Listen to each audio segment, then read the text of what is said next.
Well, Linda, welcome back. Well, hello. Happy Valentine's Day. Happy Valentine's Day. Yeah, we titled this How to Avoid a St. Valentine's Day Massacre. And that's kind of a tongue in cheek, but if you stop and think about it, we have a tendency to sabotage ourselves or allow ourselves to be sabotaged by expectations over Valentine's Day. And this week is the week that this is viewing. Yes. This is Valentine's Day week, and I know lots of people dread it. Hmm.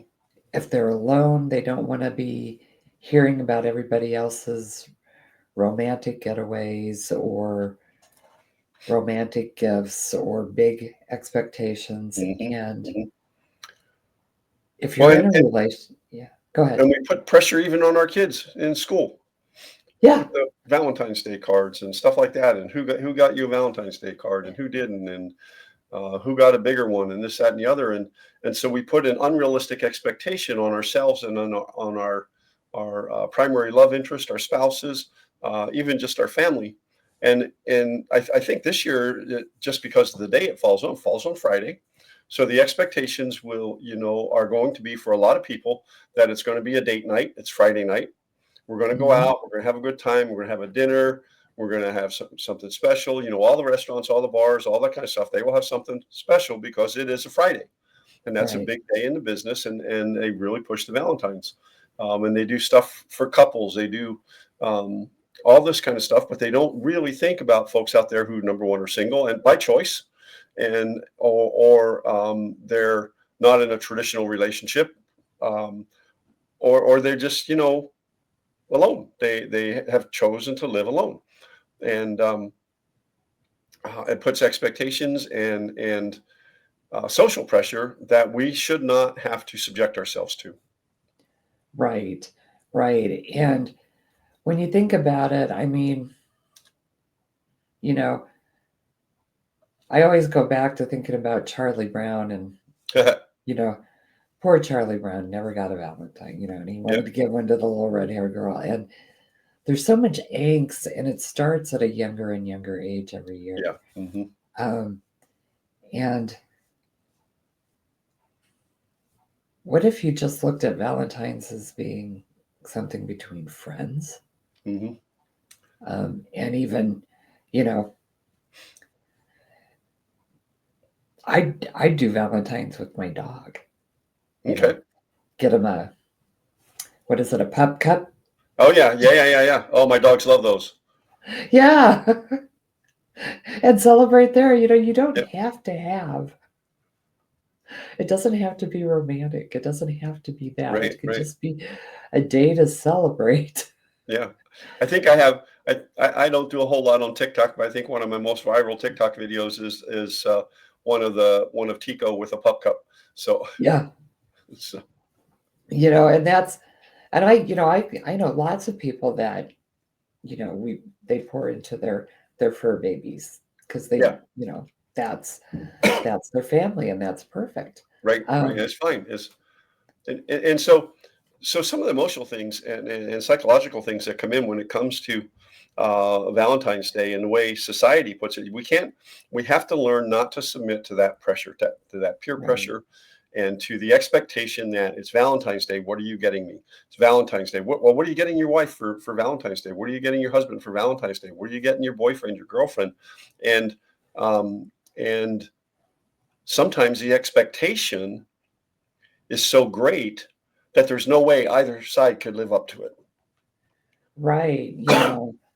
The expectation of getting engaged on Valentine's Day, Hmm.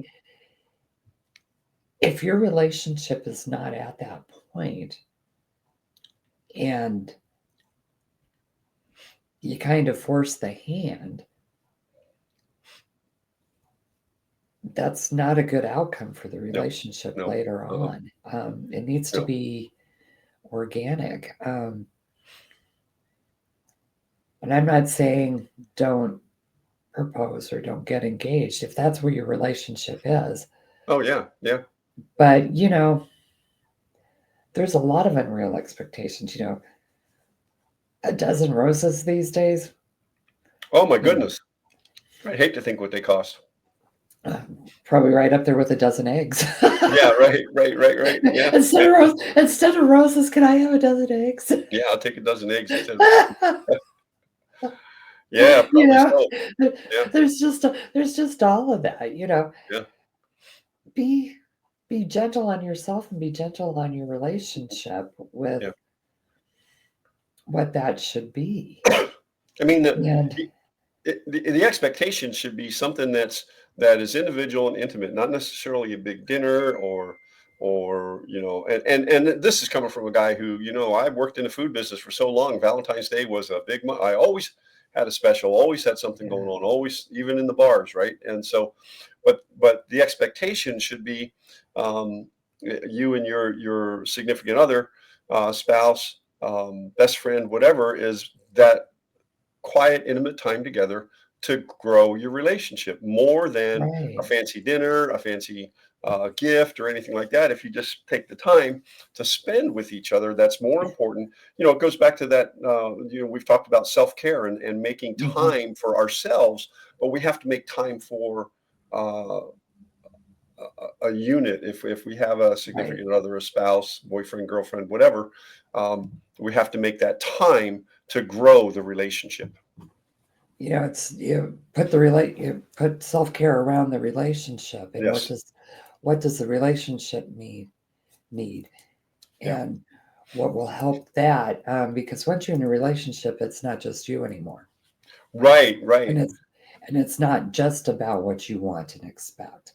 While that is important, so is what the other person wants and right, expects. right. And when you have a relationship, you have to find a way to harmonize those wants and expectations. Yes, absolutely. Um, you know, because once you become a parent, it's the same thing. Yeah, Now, or even you bring home a you bring home a fur baby. yeah, yeah. There are You can't bring home a fur baby and then ignore it. Right, right, right, You know, it doesn't train itself, it doesn't feed itself, even if you get the self feeders. What's the point of having that relationship if you're never going to be there? right, right. And that was one of the things Jeff and I struggled with for a while. Is we had Rory and we loved Rory, but during that time that we had Rory, we both had significant illnesses, and we he spent a lot of Rory spent a lot of time at the kennel, Mm, um, or he'd be home in his crate all day, and we didn't, we'd go to work and he'd be in the crate, and something would happen to one of us, and the poor thing, one of us would have to finally step away from the emergency room or mhm. the hospital visit and say, we need to go take care of the dog. Yeah, You know, Rory's been in the crate since 7 o'clock, and it's 9 o'clock at night. right, right. He needs a break, and Yeah, if and we needed. I don't think we wouldn't have gotten him, but I think we would have better prepared. And then after a while, we'd call a kennel and say, okay, Jeff or Linda's going in the hospital again, and they would find space for him because he was right, very good there, and they took very good care of him there. right, But it's kind of like when you see the advertise. Easter will be around the corner, and they'll start, right, you know, people start like, oh, I want a bunny. Well, don't bring the bunny home if you're not prepared to take care of the bunny right, for right, its lifetime. And you see right. that at Christmas with dogs and Mhm. cats, and you know, don't do that if you're not prepared Right, to. right. It's I not think just one of the yeah, one way to set yourself up for success for Valentine's Day, instead of and avoiding that relationship massacre, is make some time on Valentine's Day to talk about the things that are important.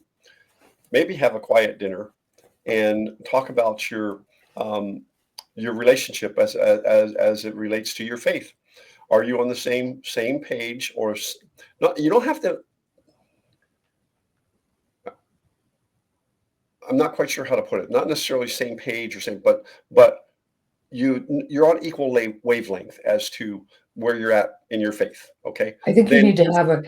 I think you need to have a really strong understanding of where you are and where your Yes. partner is, Mhm. and come to an agreement if they are not in the same place. Yes, absolutely, Because absolutely. I was raised Catholic, and while I no longer practice my Catholic religion, I still have a very deep faith. Mhm. My husband was an atheist, and we were Okay, married for 38 years before I right, lost him. And we had a very good understanding of where we were and where our partner was. And we agreed to meet each other and allow right, each other this space. right, right. So if you don't want to, if the other person's faith that it matches yours is important, then you need to be on that same page. Yeah, that's right, that's right. The Or other or area be okay. Yeah. the other part that will totally massacre a relationship is finances. Oh yeah. I mean, it will totally massacre a relationship. You say, "Well, I make pretty decent money and he makes pretty decent money," but if you don't know what kind of debt load each other have, if you're looking at, you're talking about possible marriage proposals and stuff that happen on Valentine's Day. I would venture Mhm. to say the largest percentage of them have not talked about finances. And Right. now they're going to jump in. They're going to spend $10,000-$20,000 on a wedding that neither one of them have, and and it just snowballs out of control. So finances is something that Linda and I very familiar with, and Mhm. how you can go off the rails real quick and you can back on the rails, and once you take control, then you're back on the rails. But it will totally massacre your relationship if you don't have an open and honest conversation about your finances, and you can't afford to not talk about finances. And if you have any questions, especially about finances, reach out to both of us because we can certainly help you walk through some things. We've both been down some very long, winding roads that have caused us grief. We've both made decisions that we look back and say, "I thought I was smarter than that." And I was looking at something I did the other day, and I'm like, "Wow, you teach people not to do this, Sam." But finances will definitely. You think that the St. Valentine's Day massacre was bad? That finances will totally destroy your relationship. And definitely you need to have an agreement of how that's going to look. Yes. Um, because I know that you know we always combined ours, and I know of relationships where everybody's a separate. That whatever works for you Yep. works. Just make sure that you're both on the same page and that you honor how you're going to do Yep. it. Yep. Um, that's where the harmony comes in. Not Yes. so much that it's done a certain way. That certain way is being in agreement and in harmony with how it's going to be done. Right. So, Linda, how would you advise somebody? So, let's just take the classic Valentine's Day scenario. You have a couple, and they're going through the proposal thing. So they decide to get married, and now the whirlwind begins. Right. Mhm. So you got to have a date. You got yada yada yada yada. Talk about integrating self care for the couple side of it and for the individual side of it, because in your world, that self, and my world also, if you don't take time for self care, you're done. You're psychologically, physically, emotionally, mentally. It will just destroy you if you don't take that time. Am I correct? It will. And so what I would advise is as you're planning, number one, the two of you talk and agree what you think is going to be the budget Hmm. and what the two of you want, because it doesn't matter who's paying. If you're getting married, the wedding is between the two of you. Yes. And I know that I've seen this with younger couples, and I've even seen it with older couples, that it's the second time around. Everybody's so happy for them, and everybody else wants to be involved. And when it comes down to it, it's your wedding. Yep. What do the two of you want? What do you think is is reasonable and doable for you financially? And I know, especially with younger people, when it's the first wedding, the parents do a lot, and that's great. but don't make your vision so big that it's not financially doable for you and it's not Right, financially doable for your parents. right, right. Um, you have to take into consideration who's helping. So Yeah, start with the two of you and come to that agreement. And mothers everywhere are going to be angry with me, but this is what I have always recommended. If it's starting to be really stressful for you, the two of you go away, elope. Don't tell anyone. Elope, have your wedding, and then have the wedding. But some of that stress comes away because now, even if nobody else knows it, the two of you are already married. And some of the things that you think were going to be important in that happening or now not. lose. Yeah, And so then you don't care what the color is. You don't care if the cake is just right. You don't care if the decorations are just right. And if your family wants to stress about that and do it and pay for it, great. yep. But that no longer has the significance for you that it might have before. And it can take some of that pressure off of you. Hmm. Hmm. Um, and it allows you to maybe actually enjoy your wedding day Yep. and enjoy getting prepped for the wedding because now it's not that stress. I would also say look at your budget and find someone to help you plan it that Yeah, is not necessarily a family member. Like absolutely. I know Lydia does amazing wedding planning Hmm. Hmm. and event planning, and you should see the engagement that she planned. Yeah. Um, and it was fabulous, and it took the pressure off Hmm. for Zach.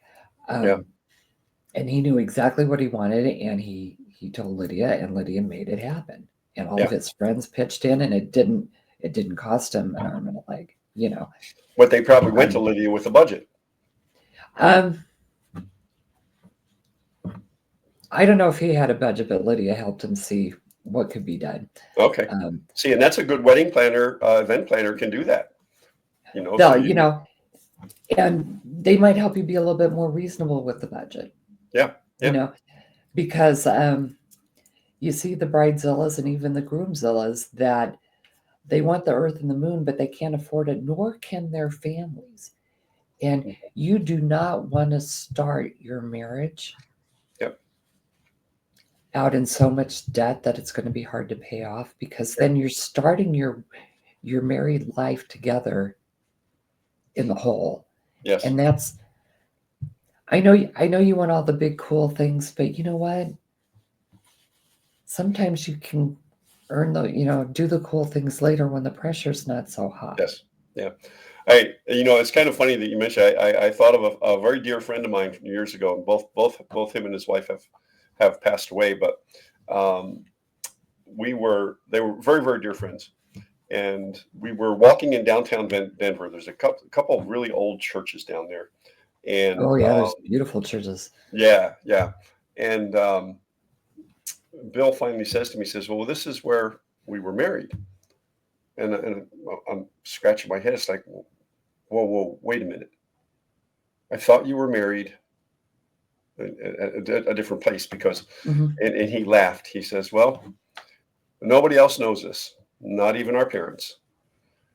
We were married in this church." I think he said a year and 3 months prior to their wedding, Mhm. and um, for no reason other than they felt that it was time to do that. Now they didn't live together. They weren't. They're very fundamental Christians. Okay, so there was Right. no sleeping together. There was no sex. There was none of this. And uh, I'm like, Bill, how you've lived with this? I think by that point in time, they'd been married 18 years or something like that. Wow. Had never told anybody. And I looked at them, I says, "How does that feel?" And they both looked at us and said, "We're glad somebody's sharing it with us. We know you're not going to say anything until we actually say that." To the best of my knowledge, they never told the family. Um, but and to this day, I mean, it's like I have no. It took a lot of pressure off of them when it did finally come to the wedding. It didn't matter, right? The important part was their vows and nothing else. Yes, exactly, Yeah. exactly. So it was perfect for them. So try to avoid the St. Valentine's Day massacre. Let's not have some so outrageous expectations. Um, Talk to your significant other, your spouse, your best friend, whatever your plans are for Valentine's Day, and maybe scale them back. Maybe say, okay, let's go to a park and have a discussion about where the relationship may be going, rather than spending a ton of money. And all my friends in the food business are going to say, Sam, that's that's heresy. But let's take a step back and avoid the St. Valentine's Day massacre, both financially, emotionally, spiritually, physically, and mentally. Well, Linda, we're about the end of our time. Yeah, yeah. So hopefully y'all got good value out of that, We'll have a Don't link for you to yeah. get a hold of us if you have any questions about this or want to talk about your finances or any of those areas. Once again, you guys live intentionally, be very blessed. We love you all. Have a good one.